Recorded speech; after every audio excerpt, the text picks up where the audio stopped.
Artlita, and I am with Brenda Salamone. Hi. I am thrilled to have you here. She is one of the artists from the Artlita artist community. And from the beginning, I had this vision of interviewing artists because they're such interesting people, and I wanted to find out what makes them tick and how they come up with these incredible pieces of art, because Lord knows I can't do it. So I can't wait to find out about your process.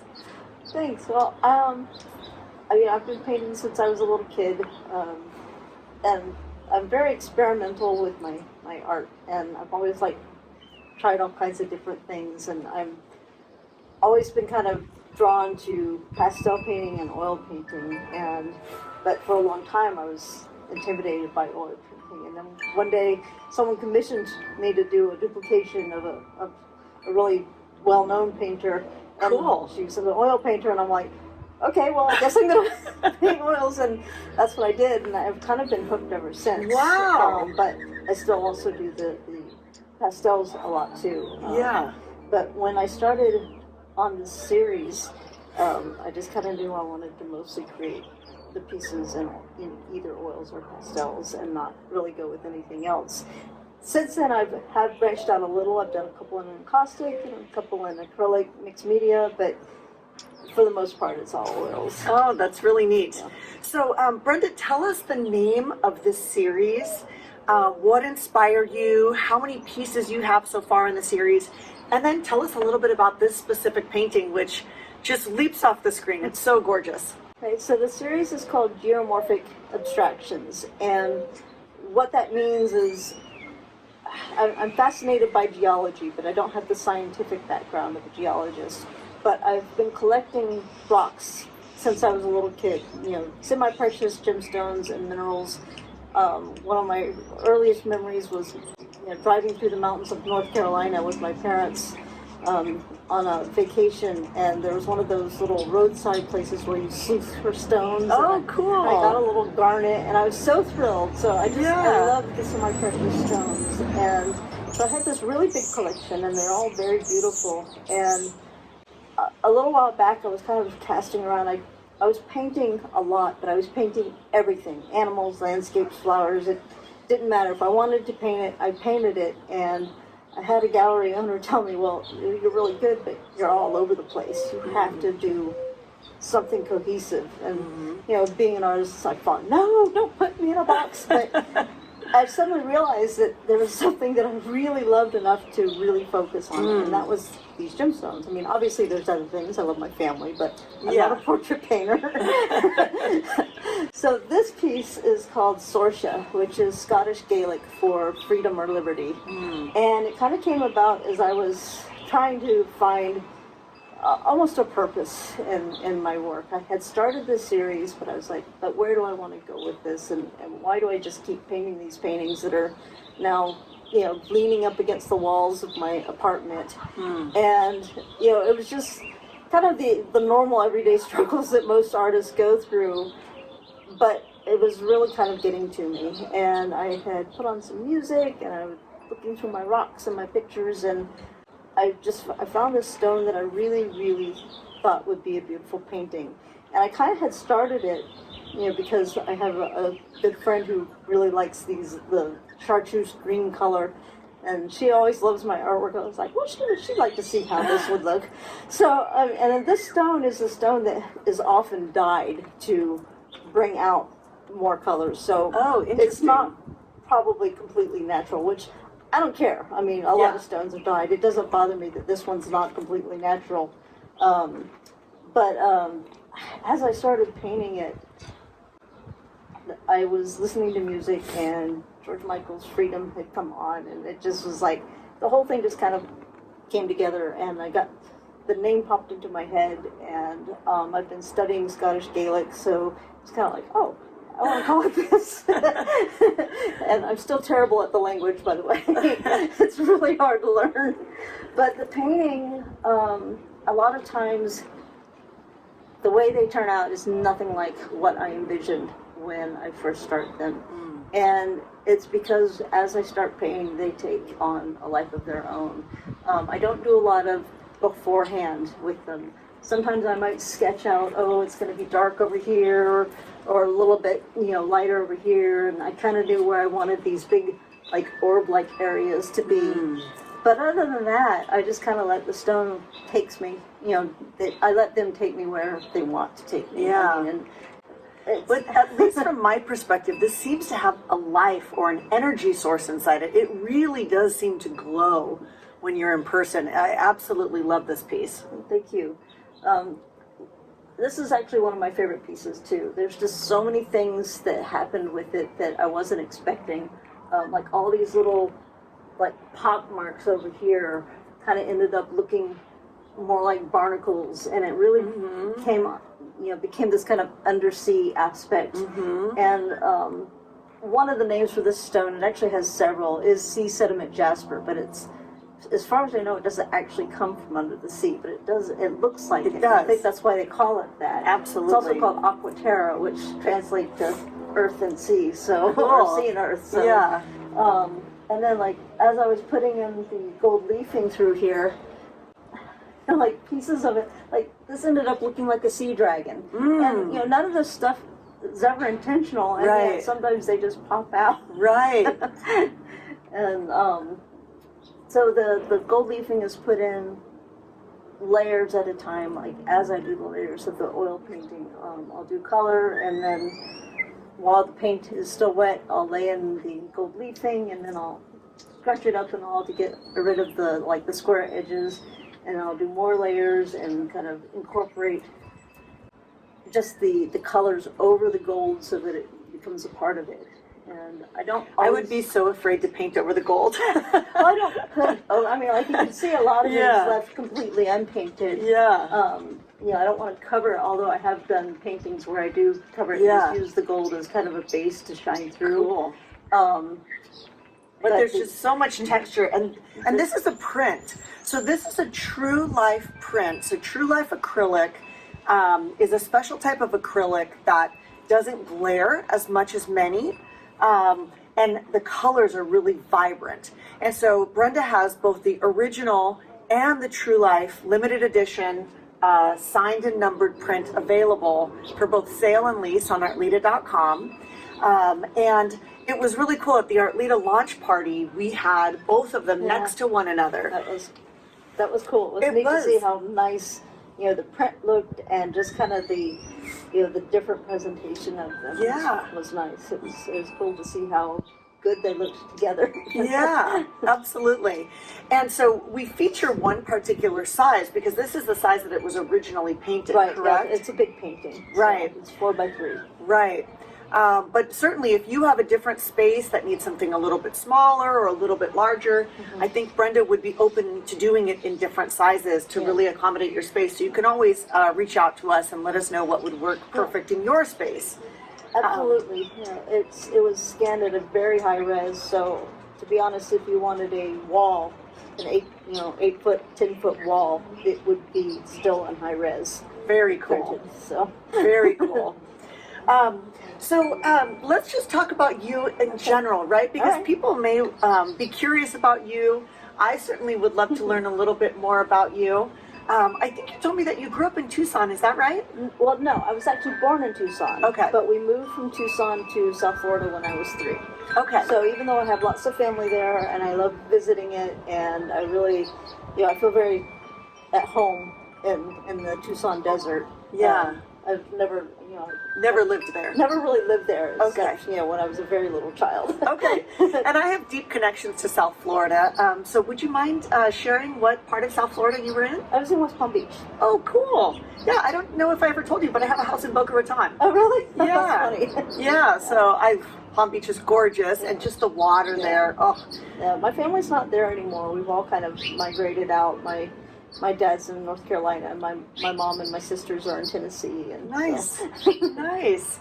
So, Brenda, when did you realize that you wanted to become an artist? Well, it wasn't that I wanted to become one. I just was an artist. I was always an artist. I was drawing things when I was a really little kid. I was drawing horses and portraits of celebrities by the time I was in junior high. And by high school, I was doing commission portraits of usually my classmates, or more often it was actually my parents had friends that wanted me to draw pictures of their children. So At what age? I was in high school by the time I was doing that. Cool. And in college, I drew a lot of portraits of rock stars and gave it to them at their concerts. Neat. I've gotten away from portraits, but that was my strong suit when I was a young woman. Yeah, so it's just always been a part of you. Mm-hmm. And, I found it really interesting that one of my good friends is a belly dancer, and when she saw Brenda on my social media, she said, "Oh my gosh, I know her from the belly dancing community." Yeah. So I know that you have a lot of different talents. Do you want to talk a little bit about belly dancing and some of the other talents you have? Sure. Well, I was belly dancing a whole lot from around 2008 till I moved up to Los Angeles in 2011, and then it's kind of not been as much a part of my life in Los Angeles, but I've been trying to bring it back into my life. I was performing a lot back in 2008, 2009, 2010, and I really missed that aspect. So I've started dancing again and taking classes again. Oh, good. And hopefully we'll get back into it soon. Yeah, it's a whole different type of to do it. expression. I love doing like really fancy makeup, and I've made a lot of my own costumes, more like tribal style costumes, not really the sequiny ones. Mm-hmm. I traveled to Turkey and bought a beautiful, fancy sequin Neat. costume there, and I mean, belly dancing is a huge part of my life still, and most of the time when I'm painting, that's the kind of music that I'm listening to, until I finally have to stop because I'm shaking the brush too much. That has happened. I'm like, okay, I gotta listen to something I can't dance to. Yeah. Well, that kind of leads me into another question that I'm very curious about. So, how do you get into flow state? And just really, really get in the zone. Do you have a process where you kind of set everything out, or is your studio always set up? What's your routine for getting into the zone? Well, I don't really have a studio. I have a studio space that is the corner of what should be the dining area of our apartment. Our apartment's really small, so I have just like this little wedge, and all of my stuff is there, and it's all very organized, but it's organized in that little 3-foot space. Yeah. So when it's time, when I'm ready to paint, I have to pull it all out. So Right. I'll pull out my easel, and then I have this chair that I set my palette on, and then I get all my paints. I keep my paints in the refrigerator, or at least on the palette. I mean, they're in the tubes, but I keep the palette in the fridge because it keeps the oils from hardening. Oh, cool. And so I do have a process, and it always starts with me pulling everything out. Mm-hmm. Kind of just decide which one is calling me that day. So and then I just go for it. And most of the time, unless I have something that is really pressing, I'll start at maybe 10 o'clock in the morning, and I'll paint till 8, 9 o'clock at night. Oh, wow. One setting, you just kind of go. I just go. Yeah. Interesting. I don't think I would have the stamina for that. I get lost in it. I really do. Cool. And sometimes it's like, no, I don't want to stop. I don't want to stop. I don't want to stop. And then eventually I have to, because it's just so dark. I'm like, okay, if I don't stop, I'm going to end up redoing half this painting. Yeah. And I'm guessing Dean is her husband. I'm guessing Dean is probably coming in saying, you should probably eat something. Yes. He knows to just stay out of my way. Oh, that's cool. He'll just kind of leave me to it. If he's not at work, he'll just find something else to do. Yeah. And a lot of times he'll come by and he'll just stand behind me and stare at it. He's very supportive. Yeah, I met Brenda and Dean for the first time up near their home in LA, and you can really feel the love between the two of you. He is a huge fan of hers for good reason, but I feel so blessed to have my husband in my life, and if ever I've seen a similar reflection of love between two people, I would say it's Brenda and Dean. They really complement one another really well. Yeah. He keeps me grounded. I'm the like crazy artist one, and he's the calm one. Yeah, well, I kind of have that too. I'm a little bit zany myself, and my husband's an engineer, so we need those balancing stabilizers, I guess we could say. Stabilizer. I like that. The steady influence. Yeah, exactly. So, do you ever, it sounds like when you're in the zone, you're there fully. But there must be certain times when you kind of feel like you should paint, but other things are distracting you and you just feel kind of unfocused or, like something's off. And do you ever, do you have a way that you have found that works for getting yourself back? Because I'm sure, just like writers, sometimes artists must get artist block. Oh yeah. And need to find a way back. Yeah. Well, I'm lucky in that, I have enough stones and inspiration in that way that I don't usually get that kind of artist block. I always know what I want to paint. What sometimes happens though is I'll start painting, some particular piece that I've picked out, and I'm like, I hate this. Oh. I hate this piece. It looks terrible. I'm not thrilled with it. And I'll just scribble it all out. And Oh, wow. Start over. Yeah. Or in a couple cases, I still have the painting, and I just look at it. I never bring it to my shows. It's just there. It doesn't speak to you. It doesn't speak to me. It's not calling to me. But that's if I've started painting and then I realize that I've hit a wall. Yeah. If I'm really not into it, I have a couple different things. Sometimes I just want to do something else. Yeah. I don't want to do a piece of artwork that I feel I have to focus on so much. So I'll do, like mixed media collage or I started making paper mache bowls, and they're a lot of fun. Oh, neat. And then I sew feathers into them. Cool. And I have a whole lot of beads and stuff, so I'll put little decor beads and feathers, and they're fun. Or I'll do another thing I really love to do, but it's more of a big process, is encaustic art with hot wax. And I know we have another encaustic artist in our group, and her work is just so phenomenal. Yeah. It's very intimidating now to think, I haven't encaustic. She's talking about Becky Black. And I really want to go up to her studio and just watch her go to town because, busting out a blowtorch and painting essentially with a blowtorch is pretty badass. Yeah, it's fun though. I tell you want to talk about cathartic. So, but when I do encaustic work, you want to talk about a big process to get ready for it. I can't do it in the apartment, so I have to go outside and set everything up and make sure I have, fire extinguisher and like all the colors and something that I can work on, and it's not really a relief the way just doing something kind of mindless like the paper mache is, because you do have to concentrate or you will burn yourself. You definitely have to be focused at that moment. It's not something to do lightheartedly. It's fun to really do, and if I'm really just not finding my creative voice at all, then I'll just read. I'll read, or I might actually dance or something like that. What are some of your favorite books? I have a lot. I now have my Kindle's now very, very full.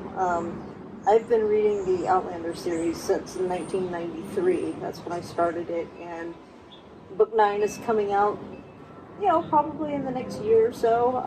And of course, with the series on, it's been fun to revisit it. I really love that story.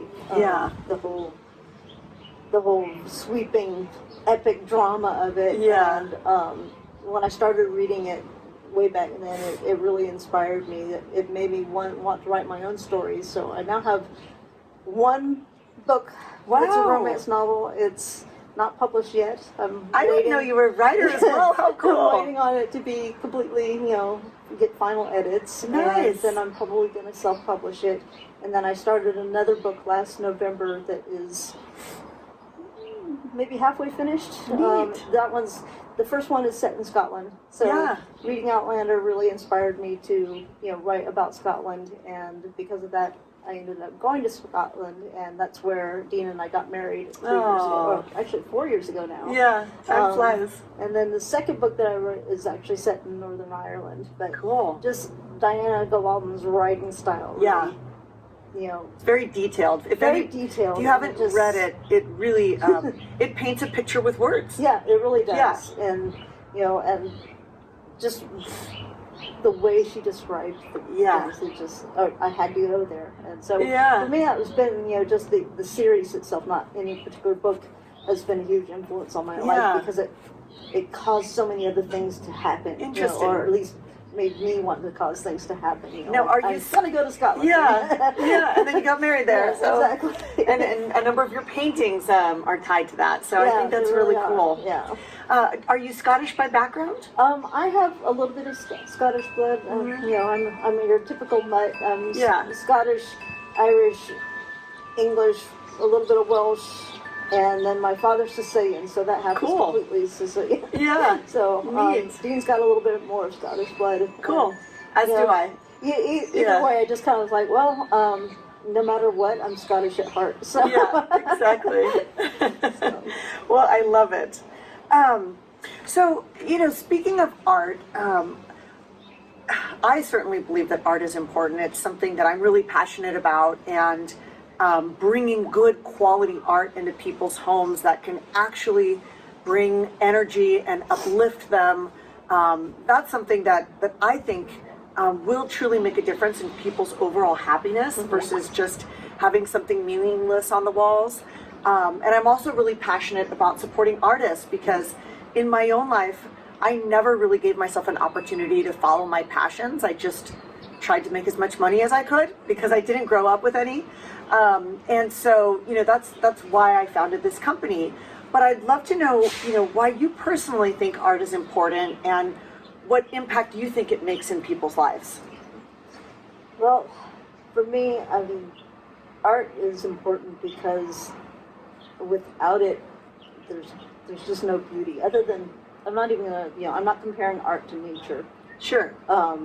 Because I'm a big tree hugger, flower Yeah. child. So, but I mean, art washes away the drudgery. I mean, It does. Just think about where the situation we're in now with social distancing and not being able to, you know, get out and do the things. You know, if people didn't have, you know, their TV series, their movies, their music, you know, their paintings, Right. You know, everything that is keeping a lot of people from just going stark raving mad right Totally. now is art. Yeah. And art is incredibly important. I mean, Yeah. the earth without art is just hay, right? Yeah. And I truly believe that, you know, without art, we're going to become a society that just hates being alive. Yeah. I had never, I'm just sitting here doing the math or I guess not the math, but working through the word, right? I never really thought about how the word art is embedded in the word earth. I love that. That's cool. I didn't come up with that. That's a meme that is one of my favorite memes. So that's okay. I still love it. It's new to me, so I'm going to have to use that again. But yeah, I absolutely agree. And you know, not all of us have the ability to be in a beautiful area of the world and see the part of the world that is art, right? Because nature is beauty, nature is art. But a lot of us are landlocked, or we live, you know, in a big city, and you know, we have our daily commutes, and none of that is beautiful, No. right? And then of course we have our homes, like Brenda's saying, and we're spending a lot of time in our homes right now because we are sheltering in place. And I absolutely agree that being able to look at something and lose yourself in it in a moment can really make a big difference. And I realize I'm definitely one of the lucky ones because I have this outlet. Right. I guess I've been home about 4 weeks now. I've painted 7 paintings. Wow. So, and I mean, they're not all entirely finished because Sure. there are oil paintings. I have to wait, you know, several weeks in For between. them to fully dry, drying. yeah. So I should say there are 7 paintings in various stages of being completed at this Cool. point. Which, you know, That's and really I know productive that for 4 I'm weeks. lucky that I have that outlet. Yeah. And I know that I'm lucky that I have a home Right. to be sheltered in place in. Right. So, you know, I'm definitely not complaining, you know. Yeah. It's been an interesting experience, and also because I'm primarily an artist is my profession, I'm home all the time anyway. Yeah. You know, I haven't been someone that goes out and parties all the time. Yeah. I'm fairly, you know, I'm going to just paint today. Thank you very much. You know? Yeah, I'm a bit of a homebody myself too, and actually I'm, you know, despite having financial concerns and being concerned about, you know, just society as a whole and how things are going to shift, I'm actually really enjoying being a little bit more sedentary. I'm enjoying having my husband home, and I haven't been painting, but what I have been doing is digging in the garden and getting my seeds in the ground and Nice. getting excited about the rain, which normally, you know, you can kind of be hit or miss on 7 days of rain in a row, but when you're thinking about having it bring life from those seeds that you scattered, it can really help change your perspective. And I really always find, whether it is picking up a paintbrush and painting or whether it's working in the yard, whenever I do something tangible, it feels a lot more rewarding than sending an email. I gotta be honest. Yeah. Yeah. Which is so intangible. And it's been, I mean, I personally, I love the rain. I mean, maybe that's why I love Scotland so much. But so I was happy to see it, and just driving around now, just seeing how everything is green and Yeah. the daisies are blooming everywhere. Everywhere. It's just gorgeous. It is. I know. Yay rain. Yay rain. I'm a big fan. Me too. So, talk to me about some of your biggest influences. All right. So as far as like this series, Yeah. I don't really have any artistic influences other than Georgia O'Keeffe, and I think that's because, you know, when you look at her painting, she, you know, had nature and Yeah. kind of created these abstracted things that, you know, people see all kinds of things into them. Right. People see all kinds of things in my paintings too, and just her colors and her broad, smooth brush strokes and just all those kind of aspects of her work I sometimes see in mine. Yeah. And I've had other people even say that, oh, that reminds me of Georgia O'Keeffe. I'm Cool. fine with that. Yeah. Another one is JMW Turner, and that's an artist that I had only discovered a few years ago, and you know, he takes, or took, you know, Yeah. many years ago, he took these scenes of, like, you know, these sailboats on these stormy waters, and they're so abstracted that you almost can't tell that that's what they are. But it's just these, you know, this light and just movement and Yeah. energy, and you know, and then you, oh wait, that's a boat in there, you know, and Yeah. that to me is just draws you really, in. really cool. Yeah. Chuck Jones is another big one. He was, you know, for me, the king of animation. I mean, I grew up on Looney Tunes. His Yeah. Bugs Bunny is my Bugs Bunny. Yeah. And I got to meet him the year before he passed away. Oh, cool. And I always did artwork that kind of looked like the scenes that he would want to animate and his, you know, and the person he most worked with as far as background art was Maurice Noble. So Okay. I love doing like these backgrounds that look like Neat. Maurice Noble's work. Oh, how interesting. So it's just, you know, that's not something that I ever did as part of my portfolio Sure. of work, but just because I like to do it. Yeah. Yeah, just something that you enjoy. Yeah. So Cool. Well, what would be your goals here if you think about the next 12 months? And I know these are a crazy 12 months that are very unknown to a lot of us. You know, how is 2020 going to wrap up? And you know, going into 2021, what would you like to accomplish over these next few months? well, I would say, you know, let's just, you know, throwing the whole COVID-19 out the window and just pretending that it doesn't even exist, and that Yeah. this were a normal year. Yes. Okay, I like that. Because I don't want to focus on the, well, you know, there's all these things that are in your way now. Sure. You know, one of the things I want to accomplish is more steady sales of my work. I'm going to be part of Art Affair at the Laguna Beach Great. Summer Art Festivals this summer, and had a great showing there last year and sold a lot of pieces, and I'd like Great. to see that happen again. Yeah. And also met some amazing, incredible artists that, you know, we're all friends now, and it's Yeah. wonderful to see. I mean, it's all so inspiring Right. to have this connection of other artists that I honestly didn't really have before. Yeah. You know, I had a few here and there, but now I'm like, you know, now Real they're colleagues. my buds, you know, Right. yeah, they're my colleagues, and I'd like to get an agent and a manager for my Great. work, because I feel like I'm at the point where I don't really know where to go with my work. I know a lot about, you know, the painting and the business, and I'm very structured as far as, you know, everything's inventoried and everything's, you know, framed and you know, Right. you know, I don't use cheap product, you know, cheap canvases. It's very professional. Everything's professional, but I don't know how to take it to the next level. Mhm. So I'm working on that. I'd like to get a gallery presence and you know, maybe work with some interior designers. Yeah. And just, I think all the normal things that Yeah, artists want yeah. to do. Well, I would certainly love to be part of your success story, and am very excited to see where we can take this with Artlita. And you know, you, the viewer, you can also be part of Brenda's success story and help her You're here. to take it to the next level. I think that you will fall in love with her work. I want to encourage you to go to artlita.com. You can go to the artist page and see all the different artists that are part of the Artlita artist community. But you can specifically touch on Brenda and see the curated selection of work that we have there. And if you fall in love with it, feel free to reach out to me. And we can help you to find other pieces of hers as well, because she is a prolific painter and has a lot of really gorgeous work in all sorts of different colors. So no matter what your decor is, I'm sure that we can find a piece for you that is really going to speak to you and enliven your home or your place of business. Great. Good.